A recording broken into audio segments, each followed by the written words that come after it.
मुअज़्ज़ज़ दोस्तों, पाकिस्तान की सियासी लीडरों की तारीख खून से रंगी हुई है। पाकिस्तान के पहले वज़ीर आज़म लियाकत अली ख़ान को कत्ल कर दिया गया, शहबाज भट्टी को गोली मार दी गई, जुल्फ़िकार अली भुट्टो को फांसी दे दी गई, बेनज़ीर और शाह नवाज़ भुट्टो को कत्ल कर दिया गया। इमरान खान पर भी कातिलाना हमला हो चुका है। अब इमरान खान को सज़ा सुनाकर जेल मुंतकिल कर दिया गया है। माहिरीन का ख्याल है इमरान खान को भी कत्ल करने का प्रोग्राम बनाया जा चुका है। उनको जेल में इस तरीके से कत्ल किया जाएगा, किसी पर शक न हो सके। कत्ल का मंसूबा किया होगा, अब इस स्टोरी में जान सकेंगे। वो 5 जहर जो खुफिया एजेंसियां सियासतदानों को मारने के लिए इस्तेमाल करती हैं। इमरान खान एक आलमी लीडर है, इसको इनके एजेंडे से हटाने के लिए बराह रास्त मारना एक मुश्किल काम है। लिहाजा एजेंसियां कत्ल करने के लिए ख़ास किस्म के जहर रखती हैं।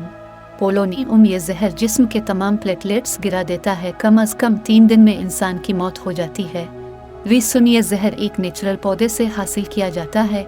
इसकी सिर्फ 2 मिलीग्राम मिकदार 24 घंटे में इंसान का मैदा, मसाना, गुर्दे, फेफड़े तबाह कर देती है।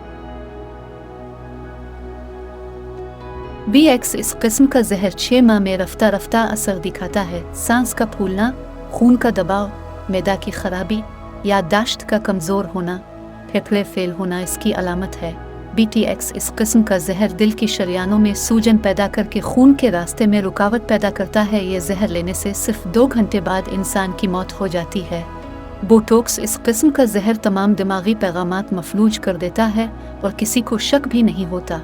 यह जहर लेने से सिर्फ 2 मिनट में इंसान की मौत हो जाती है। अब तक उन तमाम जहर के इस्तेमाल से 23 आलमी लीडरों को मौत के घाट उतारा जा चुका है।